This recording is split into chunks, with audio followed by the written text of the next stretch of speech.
des maladies auto-immunes Ah. systémiques rares.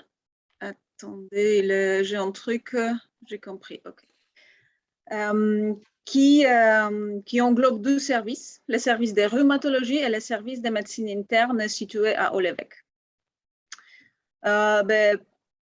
Comme on est tous là parce que vous êtes doctorant, moi aussi j'ai passé par ces parcours-là. Tout a commencé, j'ai fait à la base, je suis polonaise et j'ai fait mes études en Pologne de biotechnologie. Mon rêve, c'était toujours de la carrière scientifique. Donc pour moi, c'était évident de continuer vers le doctorat que j'ai réussi à faire. C'était un doctorat en co-tutelle entre France et Pologne qui a duré 4 ans, mais pour juste raccourcir l'histoire, pendant déjà les doctorats, j'ai commencé à avoir des doutes si c'est vraiment quelque chose que je veux continuer ou pas. Entre-temps, j'ai eu les changements un peu personnels, donc je voulais, après mon doctorat, rester à Bordeaux. Parce que les doctorats en co-tutelle, ça veut dire que vous passez plus ou moins 6 mois dans un pays, 6 mois dans un autre pays. Et vous bougez pendant toute la durée de doctorat. Donc moi, j'avais envie de m'installer à Bordeaux et après mon doctorat, j'ai commencé à chercher du travail, qui était très compliqué parce qu'il faut se rendre compte qu'avec doctorat en France, si vous n'êtes pas dans le bon thématique, c'est très difficile de trouver le travail en industrie. Moi, mon doctorat concernait mon organisme modèle, c'était les levures. La thématique, comme chaque doctorat, bien précis. Donc, industrie, c'était complètement à part. Mais moi, dans ma tête, je me disais, je sais manipuler, je sais faire des expériences différentes, donc ça ne devrait pas poser le problème, mais ce n'est pas le cas. Donc, j'ai fini par partir en postdoc, qui malheureusement ne s'est pas bien passé, parce que aussi, tout simplement, ça ne s'est pas bien passé. Donc, j'ai fini mon postdoc après 6 mois. Parce que je suis partie toute seule, j'en pouvais plus tout simplement. Les sujets, ce n'était pas vraiment intéressant, ça avançait pas, l'ambiance dans le laboratoire n'était pas correcte. Donc, à ces moments-là, j'ai commencé à me vraiment poser la question si je continue ma recherche, ma carrière de recherche. Parce que pour être honnête, si vous ne tombez pas dans les bons labos, avec les bonnes publications, où vous pouvez derrière obtenir les financements, tout simplement, à un certain moment, c'est plus possible de continuer. Donc, j'ai décidé de chercher ailleurs et j'ai commencé à regarder qu'est-ce que je pourrais faire en France. Et j'ai vu qu'il y avait énormément des offres de travail pour des attachés de recherche clinique. C'était surtout les arcs moniteurs, mais j'ai commencé à me renseigner sur qu'est-ce que je peux faire. Et j'ai trouvé la formation sur Bordeaux, à l'université de Bordeaux. Je me suis inscrite, j'ai postulé, j'étais prise. Après, voilà, j'ai fait cette formation. J'ai commencé par un stage en ophtalmologie. J'étais derrière embauchée pour un petit mois pour rentrer au CHU. Et derrière, j'ai passé par plusieurs services où finalement, j'ai atterri où je suis. Donc ça, c'est pour long story short. Après, mon poste des arcs de centre de référence, c'est quand même un peu particulier parce que j'ai fait beaucoup moins de tout ce qui est la recherche industrielle, la recherche médicamenteuse. J'ai fait surtout tout ce qui est les registres, les cohortes, et également tout ce qui est les études translationnelles. Ça veut dire entre la recherche fondamentale et la recherche clinique, parce qu'il y a des chercheurs qui ont besoin de matériel comme du sang, des biopsies cutanées, tout un tas de trucs, des questionnaires. Donc, moi, je veille surtout sur la réglementation. Je participe un peu à écrire les protocoles, je coordonne les études. Et je veille surtout pour que tout se passe bien du côté surtout patient, parce que les chercheurs, ils ont un peu la tendance d'oublier qu'il faut signer les consentements, qu'il faut demander d'abord aux patients son accord. Donc, ça, c'est mon rôle. Et après, j'ai fait les liens entre les deux. J'en ai quelques études aussi médicamenteuses, donc ça c'est tout ce qui est la base du métier d'arc, donc organisation des visites, faire les liens entre les médecins et les promoteurs, donc c'est quelqu'un qui organise, qui est porteur de la recherche. vous me posez des questions si je ne suis pas claire. Qu'est-ce que je peux dire d'autre?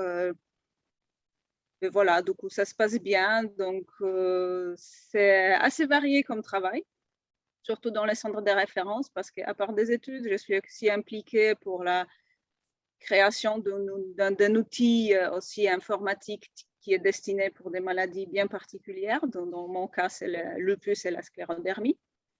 Pour que les médecins, ils ont un outil où comment dire, où ils mettent toutes les données concernant que cette pathologie et que c'est plus facile après de faire, par exemple, des analyses statistiques ou de chercher des patients qui pourraient être inclus dans les autres études. Voilà, donc c'est quand même assez varié. Donc là, je pense que j'ai à peu près résumé très rapidement mon parcours. Donc, je laisse la parole maintenant à Olivier et après à… Oui. Alors, moi, j'ai fait du coup ma thèse Bordeaux 2, donc ça, le site Carrère, voilà. Donc c'était sur des mitochondries. Et du coup, alors j'ai passé ma thèse en 2004, fin 2004. Et après, alors c'est vrai que se posait la question de savoir si j'allais faire un postdoc, pareil.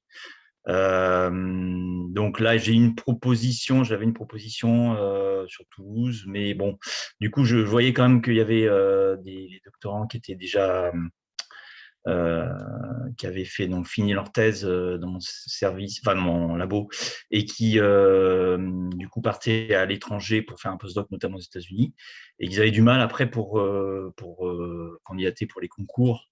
Que ce soit à l'INSERM ou au CNRS, et donc ils avaient vraiment du mal, alors qu'ils avaient quand même ils avaient dans des bons labos, et donc du coup voilà, et en plus c'est vrai que je pense que, comme disait Anna, c'est vrai qu'il faut être dans le bon labo, c'est toujours aussi être soutenu par le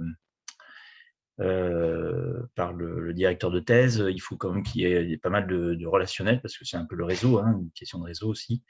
Donc, et là, moi, je n'avais pas forcément, avec ma directrice de thèse, effectivement, elle n'avait pas forcément les relations pour pouvoir. Donc, c'était compliqué. Du coup, j'ai dit, bon, je ne vais pas partir sur un postdoc, je vais essayer d'élargir un peu mon profil professionnel. Donc, j'avais trouvé une formation un peu, alors c'est pas diplômant, mais au moins, disons, ça permettrait d'élargir un petit peu sur d'autres compétences, alors que ce soit en propriété intellectuelle, en marketing, etc. Donc, c'était une formation courte, on va dire, de 6 mois à Lyon. Donc, c'est l'Université catholique de Lyon. Et donc, j'ai pu faire un stage après. Alors, là, par contre, c'était dans un labo de recherche, avec qui était… et à la suite de quoi, finalement, pendant 6 mois, j'ai occupé un emploi d'ingénieur de recherche, donc sur une plateforme INRA en région parisienne. Et finalement, à la suite de quoi, mon CDD de 6 mois, il n'a pas été renouvelé. Parce que bon, le projet de recherche est un peu tombé à l'eau, c'était un peu compliqué. Et voilà, donc il n'y avait pas de financement. Donc du coup, je retourne à la case départ. Et donc là, c'est pareil, je me suis repris un peu ma réflexion de savoir dans quelle voie j'allais me réorienter.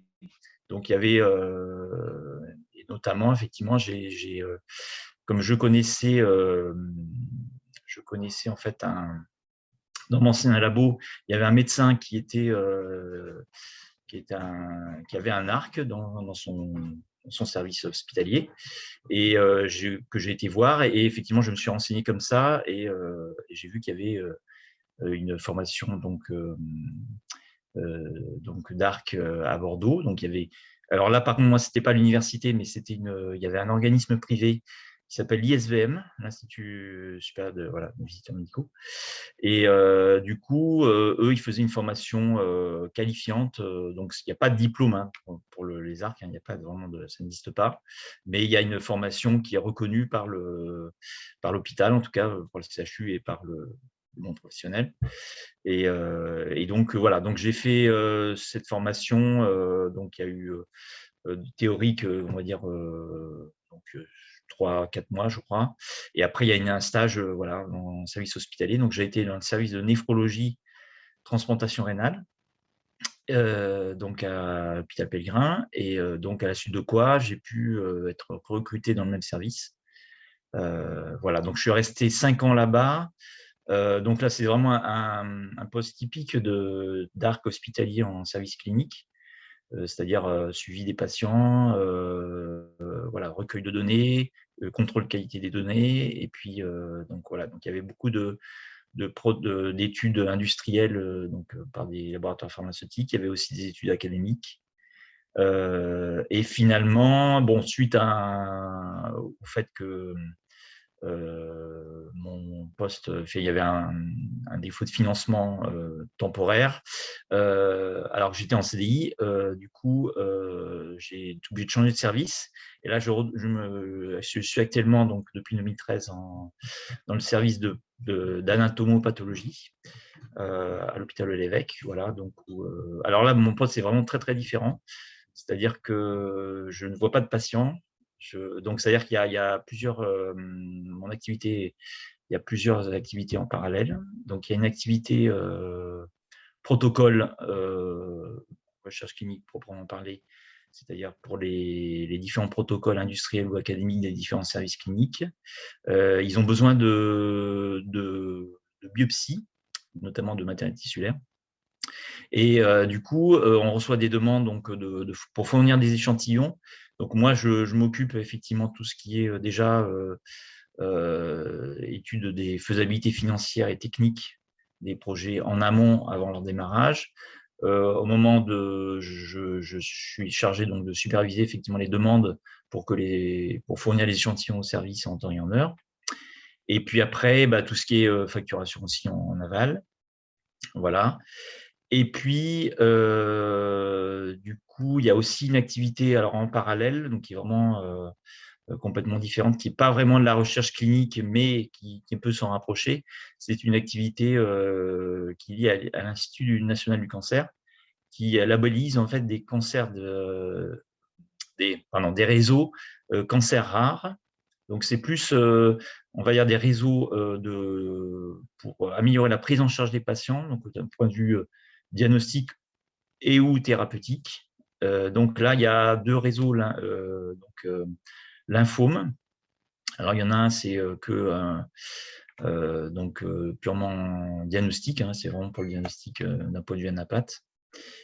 Et l'autre, c'est de recours anatomo-clinique, c'est-à-dire qu'il y a une partie avec des cliniciens, donc des dermatologues, et des pathologistes, donc à la fois pour améliorer le traitement et le diagnostic. Et puis, il y a une activité à ces réseaux-là, sur un dossier il y a des bases de données, donc du coup, il y a beaucoup d'activités d'enregistrement de données médicales.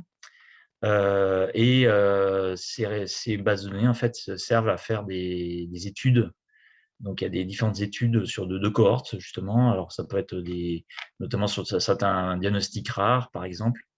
Et donc, ouais, il y a pas mal d'études qui se font. Donc, voilà. Donc, c'est assez conséquent comme activité.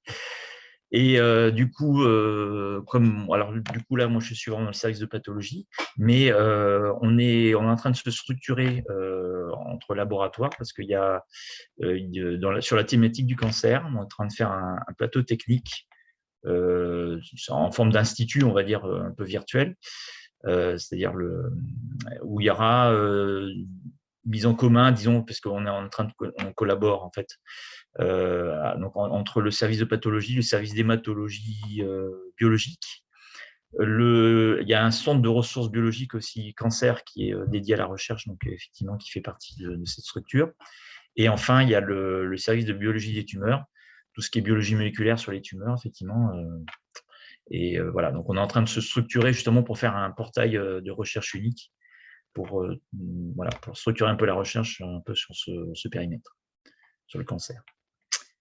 Voilà. Donc, je ne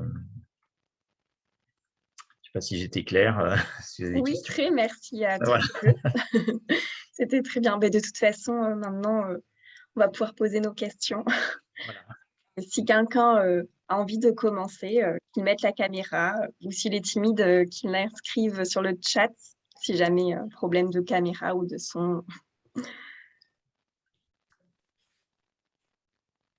Si ça réagit pas, je vais commencer du coup. D'accord. Moi, j'avais juste une petite Ah, ben, question. Vous avez tous les deux, du coup, fait des formations différentes, si j'ai bien compris, suite au doctorat, pour devenir ARC. Combien de temps ça prend comme formation? Est-ce que c'est un an? Je- est-ce que c'était dur de se remettre en formation après avoir fait un doctorat de 3 ans et 4 ans, si j'ai bien compris? Enfin, est-ce que c'était dur et du coup, combien de temps ça a duré cette formation? Donc, moi, je peux dire pour l'Université de Bordeaux, la formation dure 6 mois, en gros. Il y a des sessions de 3-4 jours chaque mois. Et à la fin, au mois de mai, il y a un examen écrit et oral. Et à la fin de cette formation, on a un diplôme d'ARC. Est-ce que c'était dur? Franchement, moi, personnellement, je ne me suis pas posé la question parce qu'il me fallait ce diplôme pour être embauchée. Donc, tout simplement, je me suis remis à l'école, on peut dire comme ça. Mais quelque part, comme les gens de milieu scientifique, on est quand même capable de se remettre toujours quelque chose dans la tête. Donc voilà, pour ISVM, je sais plus. Alors là, l'ISVM, c'est un peu différent, parce que c'est vrai que le DU, enfin, c'est le DU FARC, du coup, hein, C'est ça. voilà, à l'université. Donc là, c'est vrai que, d'ailleurs, j'ai depuis une semaine une stagiaire là, qui a fait cette formation. Donc, en fait, c'est très. Alors, je pense, Anna pourra peut-être confirmer, c'est assez théorique, notamment, c'est tout ce qui est réglementaire. Il y a beaucoup de réglementation. Oui. Voilà. Oui, il y a beaucoup de réglementations, il y a beaucoup de théories. Après, les stages n'est pas obligatoire, mais souvent, on peut quand même faire les stages pendant la formation parce qu'au minimum, dans les services où moi j'étais en ophtalmo, ils étaient très compréhensibles. Il n'y avait pas de problème pour que je fasse mes 4 jours de formation. Je revenais dans les services, donc on peut faire les stages et la formation au même moment qu'à l'ISVM. Il me semble que le stage il est obligatoire. Et Oui, après voilà, la c'est formation. ça, exactement. C'est-à-dire qu'effectivement, pour le DU FARC, alors c'est souvent, généralement, comme c'est un diplôme universitaire, c'est souvent des gens qui sont déjà en poste, qui veulent acquérir, disons, Souvent, ouais. voilà, une formation en recherche clinique. Mais ça peut être aussi, je vois par exemple pour ma stagiaire, comme elle avait fait un Master 2, et du coup, elle a candidaté effectivement en indépendante, on va dire, sans avoir un poste, voilà. Et du coup, alors c'est vrai que l'ISVM, donc c'est un peu différent, disons, pour la partie théorique. La partie théorique, c'est pas tout au long de la formation, c'est-à-dire que c'est vraiment 3 mois, je crois que c'est 3 mois, hein, il me semble, 3 mois théoriques, donc vraiment de cours. Donc là, par contre, c'est plus, c'est plus médical en termes de contenu pédagogique. Il y a bien sûr un peu de réglementaire, mais c'est très médical et il y a un petit peu parce qu'il y a aussi des intervenants de l'hôpital, notamment des ARC, qui font des interventions, donc justement pour expliquer un peu les procédures un peu du métier d'ARC. Voilà. Et après, alors effectivement, le stage est obligatoire, donc le stage de 6 mois. Donc après, alors souvent c'est souvent fait à l'hôpital, hein, mais il n'y a pas d'obligation, hein, c'est-à-dire que ça peut être ceux qui veulent, ils peuvent demander à faire un stage par exemple en privé ou enfin voilà, donc, ça c'est possible. De toute façon, si jamais, à vrai dire, moi, en travaillant à l'hôpital, finalement, on peut, peu importe quelle formation on fait, mais je trouve que très important, c'est faire un stage. Même s'il n'est Oui, pas oui. obligatoire, c'est très important parce que vous pouvez confronter cette théorie avec la pratique, qui n'est pas toujours vraiment quand la théorie, c'est une chose, mais après, à la vie vraie à l'hôpital, il y a certaines choses qui ne marchent pas forcément si facilement comme c'est présenté pendant les cours. Donc, c'est vraiment le stage, c'est vraiment très important. Oui, je confirme. Je confirme, c'est vrai qu'on voit quand même il y a vraiment une différence entre la théorie et la pratique. Ça dépend bien sûr des services. Hein. Si on est à l'hôpital, il y a des services qui sont très… Oui, c'est très, les très médecins service dépendant. sont très sensibilisés effectivement à la recherche clinique. Il y a d'autres services où les médecins se déchargent beaucoup. Donc, les ARC, effectivement, ils sont vraiment… ils font beaucoup de choses. Voilà, mais après, normalement, bon, voilà, il y a quand même dans tous les cas, il y a quand même une différence vraiment entre la théorie et la pratique. Et par rapport à ce que vous vous attendiez peut-être quand vous faisiez votre thèse, vous imaginez peut-être faire en labo, en recherche, continuer à maniper. Est-ce que cet écart-là est pas trop difficile parce que c'est un métier complètement différent de ce qu'on fait dans sa thèse finalement? Ben, honnêtement, ça manque un peu, mais on s'y fait. On s'y fait. On a, de toute façon, bien sûr, comme a dit Olivier, c'est service dépendant. Mais si on tombe dans un service, on est vraiment impliqué dans le travail intellectuel, dans plusieurs projets différents qui remplacent un peu cette manque de manipulation. Et après, il y a certains services où, mine de rien, en technique encore le tube.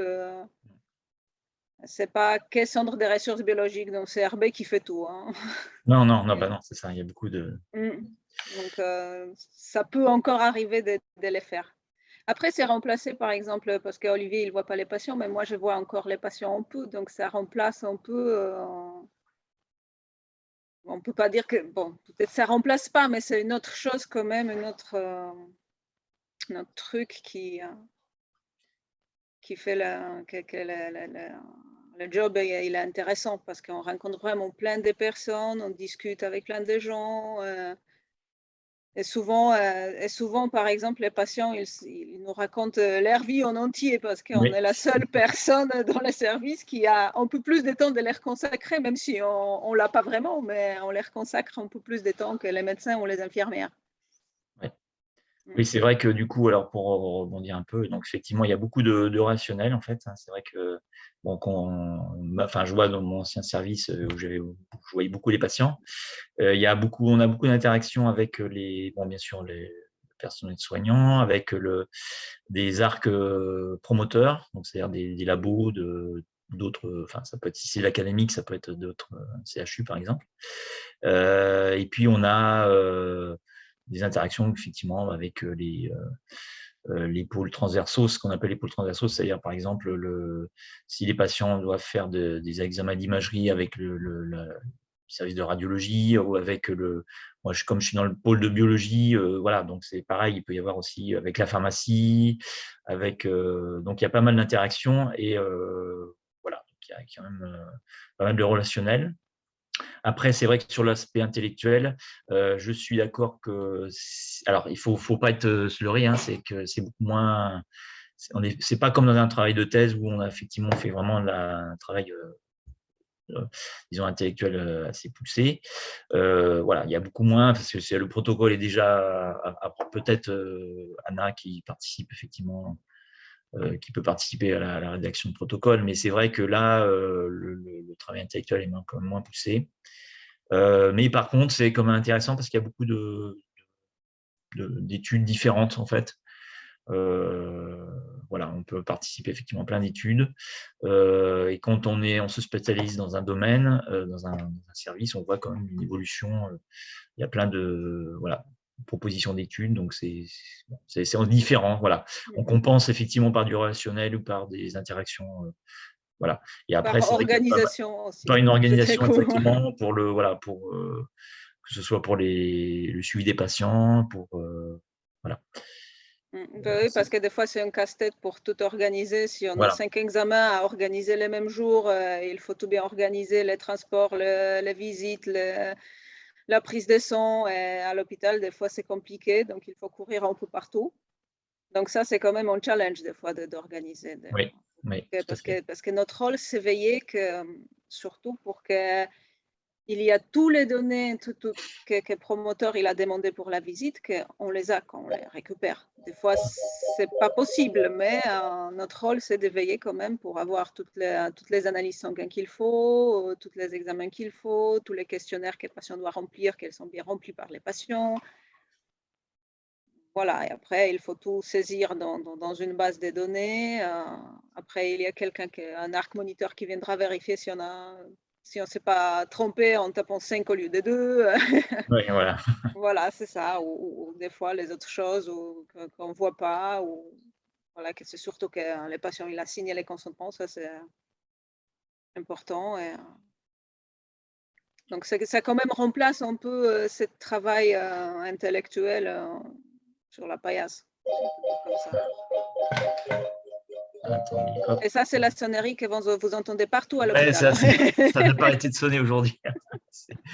Ouais, donc, oui, c'est-à-dire qu'effectivement, là, c'est vraiment le travail d'ARC en fait, à l'hôpital, c'est en mettre en œuvre en fait, le protocole qui est donc qu'on reçoit, puisqu'il y a vraiment un tableau de suivi des patients avec les examens et voilà, et il s'agit de mettre en œuvre en fait, de faire en sorte que ça soit mis en œuvre en fait dans les services.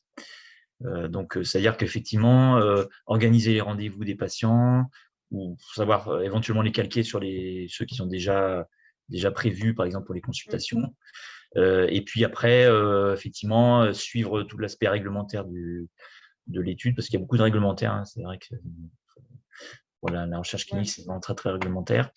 Et puis après, voilà, il y a le recueil des données et s'assurer en même temps de la qualité des données, puisqu'après on est contrôlé par des ARC promoteurs, voilà, qui font beaucoup de contrôle qualité. Par contre, alors il y avait justement pour rebondir là, désolé, peut-être Anna, si tu as, je réponds parce que Oui, pas de souci. allô. Oui, du coup, il y a tout un tas de trucs qu'on fait. Parce que j'étais en réunion ici. Voilà, donc on est contrôlé, comme il a dit Olivier, assez régulièrement. Un peu plus pour les essais industriels, ils sont beaucoup plus pointus, un peu moins souvent par les ARC des autres hôpitaux On l'avait reçu en liquide. parce qu'il n'y a aussi pas les mêmes budgets. Voilà, on peut également être amené, nous, à monitorer les autres hôpitaux si jamais c'est notre service qui est promoteur d'études. C'est CHU qui est promoteur, mais c'est le porteur, c'est notre service. Donc, nous aussi, on peut aller monitorer des fois les études. Donc, voilà, il y a quand même le challenge. Et qu'est-ce que je voulais dire aussi par rapport à les recueils de données? Qu'en fait, des fois, quand on commence dans un service, des fois, certains examens, c'est un vrai casse-tête pour déchiffrer quelle valeur, à vrai dire, il faut mettre dans la base des données et comprendre tout simplement l'examen, qui n'est pas forcément facile parce que nous ne sommes pas des spécialistes dans, je ne sais pas, des examens de cardio, de mots et tout ça. Mais après, ça vient un petit. Voilà. Justement, les ARC moniteurs ou promoteurs dont vous parliez, c'est d'autres ARC qui ont eu la même formation que vous? C'est des ARC qui ont plus d'ancienneté, qui ont été promus? C'est une autre fonction, en fait. Parce que nous, à vrai dire, nous sommes les ARC support et investigation. Donc, on travaille dans les hôpitaux. Et eux, c'est les ARC qui sont plus attachés aux promoteurs. Et eux, ils font plus des réglementaires, plus des contrôles qualité, mais ce n'est pas forcément que les ARC seniors. Ce n'est pas une carrière, genre je commence par être ARC hospitalier et j'ai fini par ARC moniteur. C'est un peu deux chemins différents. Ce n'est pas les mêmes jobs, on ne fait pas les mêmes choses. Et il y a certaines personnes qui préfèrent rester à l'hôpital, voilà, pour avoir tout cette relationnel avec les patients, les médecins, les infirmières, les aides-soignantes et tout ça. Et les autres qui préfèrent aller se déplacer des hôpitaux aux hôpitaux, faire les contrôles qualité, juste avoir contact avec les ARC sur site et les médecins, mais pas forcément avec les patients. Parce qu'il faut se dire que la relation avec les patients, c'est des fois pas facile parce que c'est des patients, c'est des gens malades, donc des fois, ils sont un peu dépressifs. Comme je dis, ils nous racontent leur vie, donc des fois, c'est pas facile émotionnellement.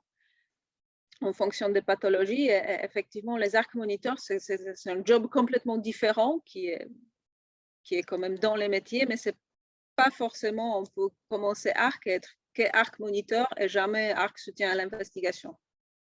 Après, c'est bien quand même de faire un peu quand même d'hôpital pour se rendre compte que certaines choses ne sont pas faciles parce que ça arrive qu'il y a des arcs promoteurs ou les arcs moniteurs, surtout industriels, qui arrivent à l'hôpital et ils nous demandent que les choses sont faites comme ça, comme ça, comme ça, comme ça. Mais nous, on sait très, très bien qu'à l'hôpital, ça ne va jamais marcher comme ça parce qu'il y a des retards, il y a des problèmes de logistique, ou tout simplement, les médecins, il n'est pas toujours facile à attraper. Donc, et sur les papiers, c'est joli, mais dans la pratique, des fois, quand on nous demande, par exemple, de mesurer la tension chaque 15 minutes au patient, à l'hôpital, soyons honnêtes, c'est tout simplement pas possible parce qu'on n'a pas l'infirmière qui verra ses patients chaque 15 minutes. Voilà, sauf si c'est une infirmière dédiée à ses patients. Donc, voilà. On ne t'entend pas. Olivier, on t'entend pas. Ah oui, c'est bon.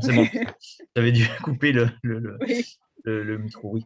Oui, du coup, effectivement, oui, il y a donc, donc vous parliez, c'est ça, des différences entre arcs Moniteur, parce que la question c'était si l'arc moniteur, c'est l'évolution des arcs hospitaliers. Non, alors oui, effectivement, alors ça existe, hein, l'arc moniteur à l'hôpital, mais c'est vrai que c'est uniquement globalement mais on peut être à la direction de la recherche moniteur, clinique, hein, c'est ça, parce que c'est ça. Ils ont quelques arcs moniteurs où ils font, c'est surtout pour des protocoles qui sont promus par par l'hôpital le CHU de Bordeaux, et pour lesquels c'est des investigateurs, des médecins qui sont dans les services cliniques, pour lesquels c'est leur protocole, ils ont écrit leur protocole, etc. Donc là, effectivement, il y a du contrôle, il y a des visites de ce qu'ils appellent du monitoring, c'est-à-dire qu'il y a des déplacements des arcs sur d'autres centres, voilà, pour contrôler les données. Mais c'est vrai que c'est essentiellement ce qu'on appelle les arcs, l'arc de soutien à l'investigation. Voilà, c'est-à-dire d'assister les médecins pour remettre en place les protocoles dans les services. Après, c'est vrai que les arcs moniteurs, qui sont donc ceux qu'on trouve exclusivement dans le privé, enfin, je veux dire, dans le privé, on ne trouve que ce type de poste. C'est vraiment du contrôle qualité, c'est-à-dire que c'est vraiment, ils viennent donc ils interviennent effectivement pour le suivi des démarches administratives avant la mise en place, déjà pour la sélection des centres, pour voir si les services peuvent être participer au protocole, au moment de la mise en place, effectivement pour expliquer un peu les procédures. Et puis après, ils font tout le suivi des données, donc du contrôle qualité, en fait, hein, c'est vraiment du contrôle qualité. Donc c'est vraiment très très différent par rapport à l'arc hospitalier, soutien à l'investigation. C'est vraiment deux métiers différents, à mon avis. Même si on fait du contrôle qualité dans les deux cas, mais il y a quand même… voilà, c'est pas la même chose. Il y a beaucoup de déplacements. Voilà. Alors après, c'est vrai que voilà, après c'est sûr que c'est par exemple pour l'arc moniteur, bon, il y a des possibilités, je vois, disons, c'est souvent dans les arcs, disons, juniors, qui n'ont pas beaucoup d'expérience, qui se dépassent beaucoup. Après, il y a des possibilités toujours d'évolution pour faire des postes, disons, de chef de projet, entre guillemets, y compris à l'hôpital d'ailleurs, parce que ça existe, hein, mais après, c'est des postes, évidemment, c'est pas forcément évident d'évoluer. Ça, c'est encore un autre poste. Voilà, c'est chef encore de notre projet, poste. c'est nous qui écrivons les protocoles, c'est Voilà. nous qui, on peut après, pouvons être amenés à faire toutes les démarches réglementaires. Donc, c'est encore un autre métier. Voilà. Mais ça, avec les doctorats, on peut le faire aussi. Voilà. Effectivement. Et donc, à l'hôpital, justement, pour parler d'évolution, il y a les arcs qui sont dans les services. Il y a des responsables d'études cliniques alors, il n'y en a pas beaucoup, hein, c'est-à-dire que c'est quand même, il y a de temps en temps des postes qui s'ouvrent. C'est surtout alors, c'est des arcs pas des arcs, mais disons ils sont dans les services, donc ils font de la recherche clinique un peu comme un arc, mais ils ont aussi sous leur responsabilité toute une équipe Donc, il gère une équipe d'ARC. Et donc, il gère tout ce qui est effectivement congé, etc. Et voilà, donc il y a quand même… c'est qu'il gère aussi ce qui est très important, le financement et le budget. Voilà, les financements, des voilà, les budgets, exactement. Ouais. Parce que ce qu'il faut se dire, que les ARC ne sont pas financés comme tous les restes de l'hôpital. Nous, c'est les études qui nous financent, en fait. Donc, à chaque étude, il a ce qu'on appelle la grille des surcoûts, où, par exemple, l'industriel va détailler que pour une visite des patients, il va payer tant. Donc, il considère que l'ARC, il va passer, je ne sais pas, 1 heure, 2 heures, demi-heure pour cette visite, ça va payer tant. Les temps d'infirmier, chaque examen, tout ça. Et c'est ça qui finance nos postes, en fait. Voilà, donc il faut inclure suffisamment de patients pour justifier les postes d'ARC dans les services. Après, quand il y a les services où il y a beaucoup d'études, d'habitude, il n'y a pas de problème. Mais des fois, comme dit avant Olivier, ça dépend des services. Il y a certains médecins qui ne comprennent pas vraiment le fonctionnement et ils se disent que moi, mon ARC, c'est comme l'infirmière, je demande des journées, mais ça ne marche pas comme ça. Non. Ouais. Donc, par rapport au financement, alors c'est vrai qu'il peut y avoir des études effectivement qui sont ciblées où il y a un financement. Alors, généralement, c'est des études qui sont en promotion interne. Hein. C'est-à-dire que c'est le CHU qui promeut une étude et où il y a un temps ARC. Donc, par exemple, sur une durée, la durée de l'étude. Donc, il peut y avoir, par exemple, sur 2 ans, on sait que pour une étude, voilà. Donc, il peut y avoir un financement là-dessus. Mais après, c'est vrai que souvent, c'est un portefeuille d'études souvent externes en fait, hein, c'est donc soit des labos, soit d'autres établissements académiques. Et là, effectivement, là, c'est vraiment payé, c'est vraiment sur les payés à la visite ou payé.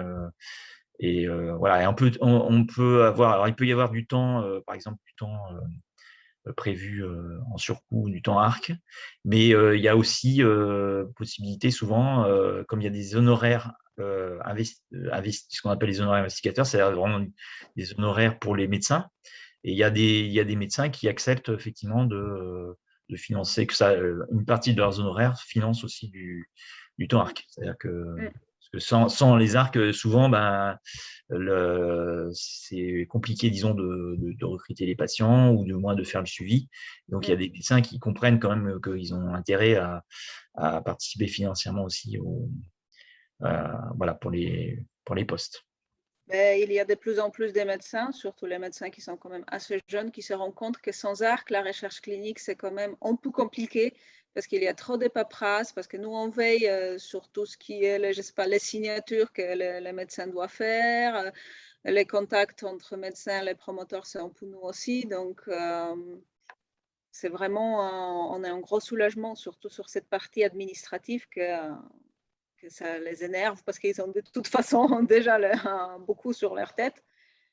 Donc, ils comprennent l'importance d'ARC. Ouais. Après, encore une fois, en fonction du service, ça peut être un peu différent. Ouais.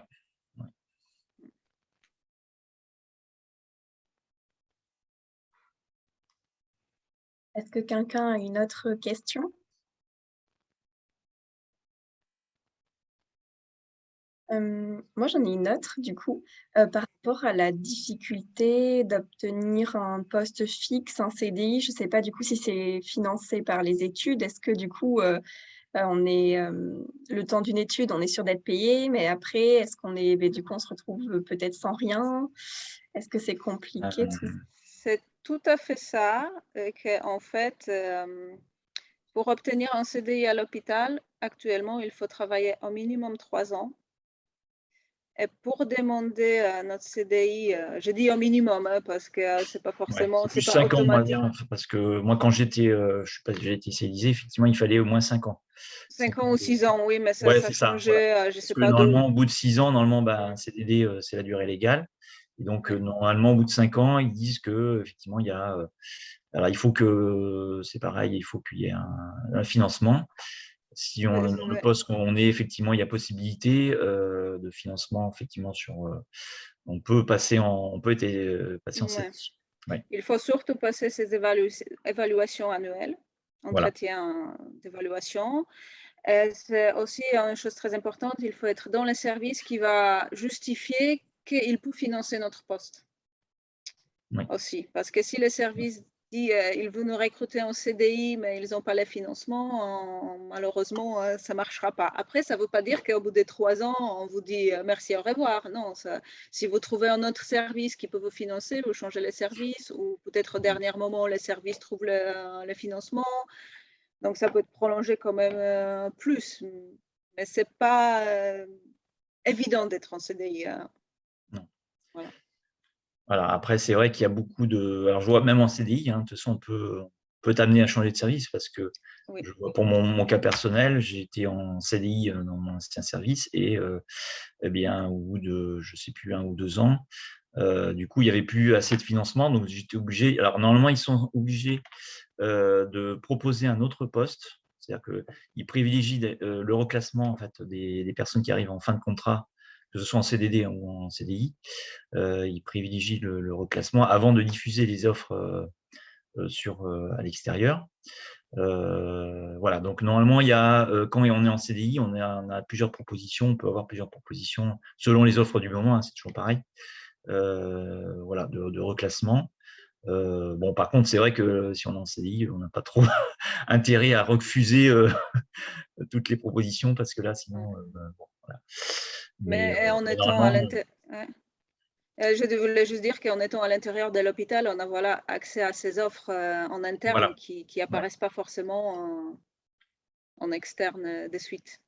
Voilà, exactement. Donc souvent, on a quand même un petit avantage, on va dire, parce qu'il y a régulièrement des offres, disons, qui paraissent.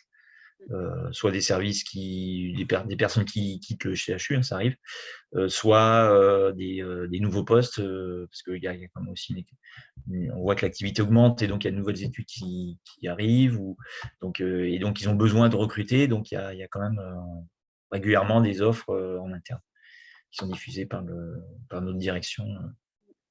Après, ça ne veut pas dire que vous êtes obligé de rester sur les postes qui ne vous plaisent pas jusqu'à la fin de votre vie parce qu'il y a les financements. Non, vous pouvez quand même aussi changer à chaque moment s'il y a un poste qui vous intéresse parce que je ne sais pas, c'est une pathologie qui vous intéresse plus ou les services qui vous intéressent, vous pouvez quand même postuler et changer les postes.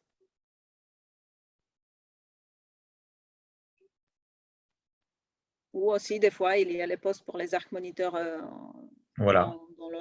à la DRCI aussi, de temps en temps. Donc, ouais, même des postes de responsables d'études cliniques, puisqu'il y en a et ça existe. Alors, il n'y en a pas beaucoup, de temps en temps, il y a des postes comme ça. C'est rare. C'est rare, voilà, c'est rare, mais bon, quand il y en a, je pense qu'il y aura pas mal de candidats parce que c'est comme une évolution aussi, ça permet d'avoir une évolution dans le plan de carrière. Voilà. Après, c'est souvent, il y a comme des prérequis, on va dire, pour candidater sur ce type de poste. Parce que souvent, généralement, il faut faire du monitoring, souvent, ou, voilà, avoir un profil ce type de profil plutôt que de simplement être soutien à l'investigation. Voilà. À l'occurrence, pour ces postes-là, les doctorats, c'est un avantage quand même. Parce que c'est établir les projets. Donc ça peut vous aider. Oui. Mais par contre, on perd tous ces contacts avec les patients, par exemple. On n'est plus du tout dans les contacts, on n'est plus du tout dans les services, on est à la direction, on est en contact avec plusieurs services, plusieurs médecins, plusieurs types de pathologies, plusieurs projets, donc montage financier, les choses comme ça. Donc c'est encore notre job.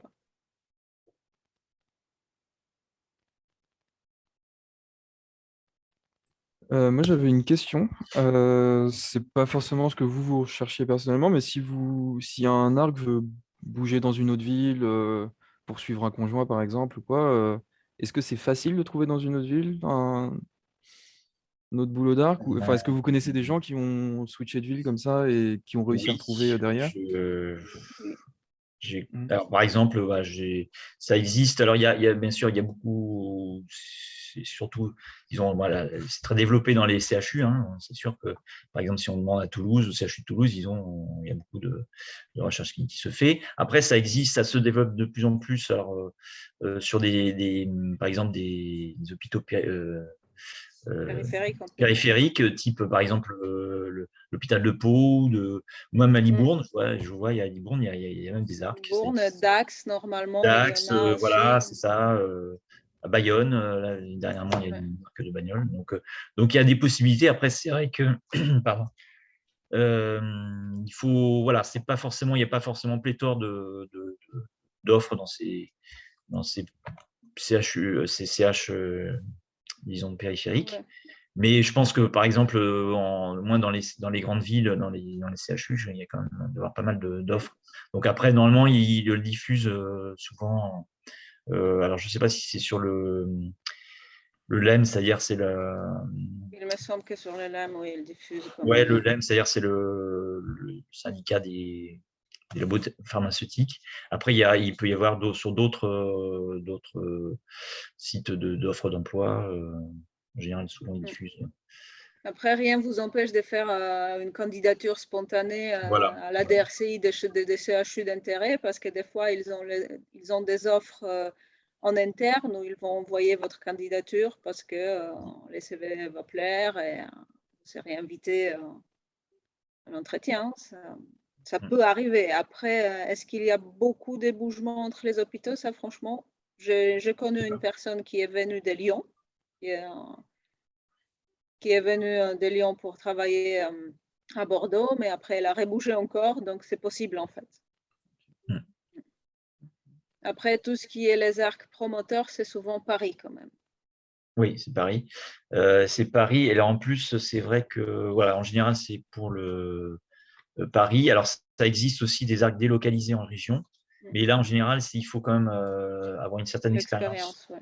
Voilà, c'est-à-dire que souvent, ils demandent d'aller au siège.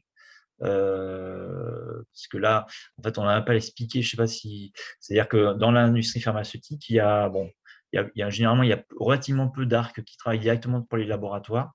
C'est souvent des sociétés qui sous-traitent, on va dire, voilà, qui font le contrôle qualité pour le compte des laboratoires, ce qu'on appelle des CRO. Et donc là, effectivement, les CRO, il y en a beaucoup, c'est surtout à Paris en fait. Hein. Il peut y en avoir quelques-uns en province, un peu à Lyon par exemple. Il y en a à Bordeaux, je sais qu'il y en a, ça existe, mais c'est quand même très très parisien. Et souvent, ils demandent en fait pour les gens qui vont, pour les juniors, on va dire, ils demandent souvent qu'ils aillent au siège, être sur place. Et il n'y a que si vraiment si on a plusieurs années d'expérience, on peut demander s'il y a des offres effectivement délocalisées en région. Voilà. Mais ça, c'est.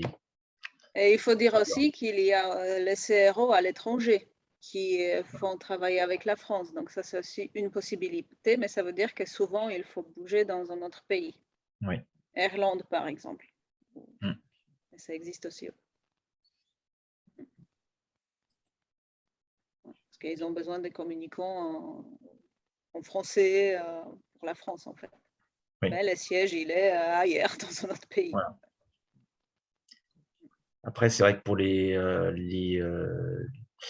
CRO ou les ARC moniteurs dans le privé, souvent, ils n'aiment pas trop voilà, il faut quand même qu'il y ait une expérience, en tout cas, généralement, c'est assez apprécié d'avoir une expérience d'ARC moniteur à l'hôpital.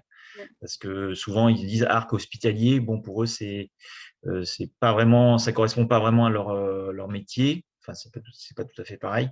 Et souvent, c'est pas forcément le type de profil qu'ils recherchent.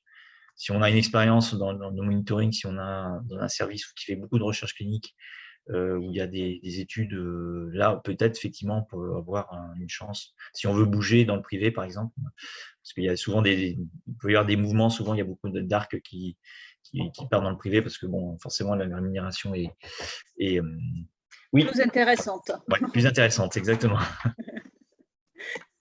Ouais. C'est ça. Je voulais dire un truc, mais j'ai oublié. D'ailleurs, si ce n'est pas trop indiscret, niveau rémunération, est-ce qu'il y a vraiment une différence entre privé et public? Est-ce que c'est un facteur de 2 ou plus? Ou est-ce que c'est… Deux, non, mais il y a quand même une différence. Ouais. Et il faut se dire qu'il y a une différence de salaire aussi entre les différentes CHU. D'accord. Parce qu'il n'y a pas une grille nationale, c'est le CHU qui décide des grilles. Donc, il y a certains CHU qui payent plus, certains qui payent moins. Après, en privé, c'est forcément plus. Je ne sais pas à combien exactement il commence, mais il me semble qu'il commence à peu près aux 2000 net, Ouais. si je ne me trompe pas. L'arc hospitalier au minimum au CHU de Bordeaux, on commence, il me semble, maintenant à 1500, un truc comme ça. Bonne soirée. On commence à peu près à 1500, plus ou moins net. Vraiment, ouais, à bas de l'échelle. Après, c'est vrai qu'on évolue. De toute façon, il y a toujours on change d'échelon, de toute façon, parce que à l'hôpital, alors on est sur il n'y a pas de grille d'arc en fait, salariale. Ça n'existe pas. C'est pour ça d'ailleurs que selon les CHU, effectivement, ils essaient de caler par rapport de calquer sur les grilles existantes. Alors, par exemple, au CHU de Bordeaux, on est calqué sur des grilles de techniciens informatiques, ce qui n'a rien à voir. Voilà, donc en fait, ce qui n'a rien à voir. Mais, et puis après, par exemple, pour les postes de responsables cliniques, que ce soit coordonnateur du clinique ou responsable d'études cliniques, en fait, c'est sur les grilles d'ingénieurs hospitaliers. Les coordonnateurs, pas forcément, mais les responsables, c'est les les responsables. Les chefs de projet, c'est aussi les ingénieurs. Exactement, voilà. C'est les ingénieurs. Donc, voilà. Et alors, donc, effectivement, ça dépend des hôpitaux. Il y en a qui sont. Il y a des CHU, les arcs sont mieux payés que. Voilà. Et donc, c'est vrai qu'il y a quand même une différence. C'est vrai qu'il y a quand même une différence assez significative de salaire entre le privé et le public. Après, c'est vrai que chacun doit voir les avantages et les inconvénients de chaque métier, parce que c'est pas du tout le même métier. C'est vrai que dans le privé, il y a déjà il peut y avoir beaucoup de déplacements, c'est très réglementaire, et puis il y a aussi comme je pense une pression de la part de